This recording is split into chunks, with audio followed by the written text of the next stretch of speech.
നമസ്കാരം. News independence speed news 20യിലേക്ക് സ്വാഗതം. വാർത്തകൾ വായിക്കുന്നത് ജനനി. ഇപ്പോഴത്തെ പ്രധാന വാർത്തകൾ. ഭവന പ്രതിസന്ധിക്ക് കാരണം കുടിയേറ്റമല്ല. അയർലൻഡിലെ ഭവന പ്രതിസന്ധിക്ക് കാരണം കുടിയേറ്റമാണെന്ന വാദം തള്ളി വിദഗ്ധർ.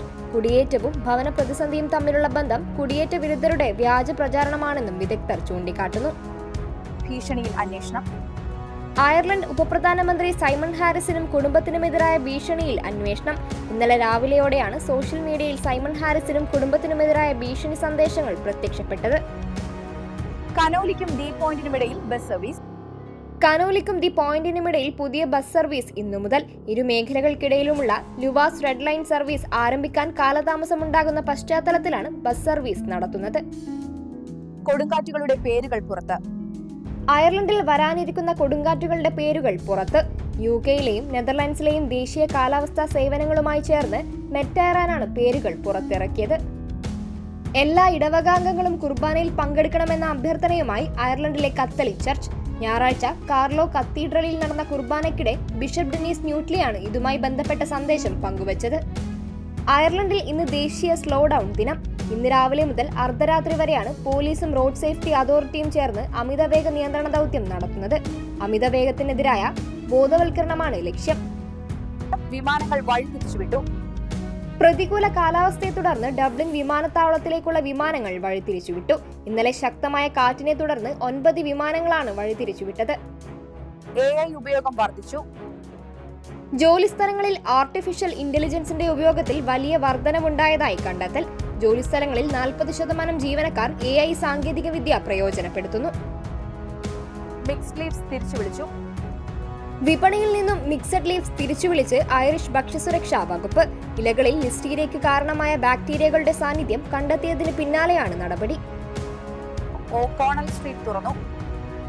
യുവാവിന് നേരെയുണ്ടായ ആക്രമണത്തിന് പിന്നാലെ അടച്ചിട്ട ഡബ്ലിൻ സിറ്റി സെന്ററിലെ ഓക്കോണൽ സ്ട്രീറ്റ് തുറന്നു. വിശദമായ ശാസ്ത്രീയ പരിശോധനകൾ പൂർത്തിയാക്കിയതിനു പിന്നാലെയാണ് സ്ട്രീറ്റ് തുറന്നത്. മരണം 600 കവിഞ്ഞു. കിഴക്കൻ അഫ്ഗാനിലുണ്ടായ ഭൂചലനത്തിൽ മരണം 600 കവിഞ്ഞതായി ആഭ്യന്തര മന്ത്രാലയം. 1300 പേർക്ക് പരിക്കേറ്റു. ഞായറാഴ്ച രാത്രി 11:47 റിക്ടർ സ്കെയിലിൽ 6.3 തീവ്രത രേഖപ്പെടുത്തിയ ഭൂചലനം ഉണ്ടായത്. ഷാങ്ഹായ് സഹകരണ ഉച്ചകോടിയിൽ പങ്കെടുക്കാൻ ഒരേ കാറിൽ സഞ്ചരിച്ച് ഇന്ത്യയുടെയും റഷ്യയുടെയും പ്രധാനമന്ത്രിമാർ. വ്ളാഡിമിർ പുടിന്റെ ഔദ്യോഗിക വാഹനമായ എയ്റസ് ലിമോസിനിൽ മോദിക്ക് ലിഫ്റ്റ് നൽകുകയായിരുന്നു. ശനിയാഴ്ച രാത്രി വടക്കൻ ചെന്നൈയിലുണ്ടായ ശക്തമായ മഴയ്ക്ക് കാരണം മേഘവിസ്ഫോടനം. രാത്രി 10:30നും 12:00നും ഇടയിൽ പെയ്ത മഴയെ തുടർന്ന് പല പ്രദേശങ്ങളിലും രൂക്ഷമായ വെള്ളക്കെട്ട് ഉണ്ടായി. വരാനിരിക്കുന്ന പുതിയ വെളിപ്പെടുത്തലിനെ ഹൈഡ്രജൻ ബോംബെന്ന് വിശേഷിപ്പിച്ച് രാഹുൽ ഗാന്ധി. ഇതിനുശേഷം പ്രധാനമന്ത്രി നരേന്ദ്രമോദിക്ക് മുഖമുയർത്തി രാജ്യത്തെ അഭിമുഖീകരിക്കാൻ കഴിയില്ലെന്നും രാഹുൽ പറഞ്ഞു. കോഴിക്കോട് ആൺസുഹൃത്തിന്റെ വീട്ടിൽ യുവതിയെ തൂങ്ങി മരിച്ച നിലയിൽ കണ്ടെത്തി. ബിഫാം വിദ്യാർത്ഥിനിയായ ആയിഷ റഷയാണ് മരിച്ചത്. രാഹുൽ മാങ്കൂട്ടത്തിൽ MLAക്കെതിരായ കേസിന്റെ റിപ്പോർട്ട് ക്രൈംബ്രാഞ്ച് നിയമസഭാ സ്പീക്കറുടെ ഓഫീസിന് കൈമാറും. അടുത്തയാഴ്ച നിയമസഭാ സമ്മേളനം നടക്കാനിരിക്കെയാണ് നീക്കം. ജേതാക്കൾക്ക് ഉയർന്ന സമ്മാനത്തുക. വനിതാ ലോകകപ്പ് ജേതാക്കൾക്ക് ഉയർന്ന സമ്മാനത്തുക പ്രഖ്യാപിച്ച് ICC. ഇക്കുറി ജേതാക്കൾക്ക് $4.48 മില്യൺ അഥവാ 39.55 കോടി രൂപയാണ് ലഭിക്കുക. കിരീടം നിലനിർത്തി അയർലൻഡ്. UCI പാരാസൈക്ലിംഗ് വേൾഡ് ചാമ്പ്യൻഷിപ്പിൽ കിരീടം നിലനിർത്തി അയർലൻഡ്. രാജ്യത്തിന്റെ സുവർണ താരങ്ങളായ കാറ്റി ജോർജ് ഡാൻലവി, ലിൻഡ കെലി സഖ്യമാണ് വീണ്ടും വിജയം നേടിയത്. അയർലൻഡിൽ മഴ സജീവം.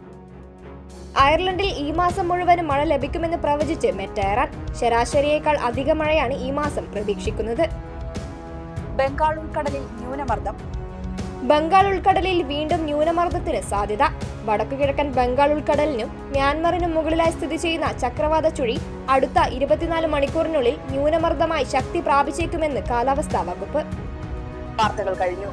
കൂടുതൽ വാർത്തകൾക്കും വീഡിയോകൾക്കുമായി newsindependence.com എന്ന വെബ്സൈറ്റും ന്യൂസ് ഇൻഡിപെൻഡൻസ് ഫേസ്ബുക്ക്, ഇൻസ്റ്റഗ്രാം പേജുകളും വാട്സ്ആപ്പ്, യൂട്യൂബ് ചാനലുകളും സന്ദർശിക്കുക.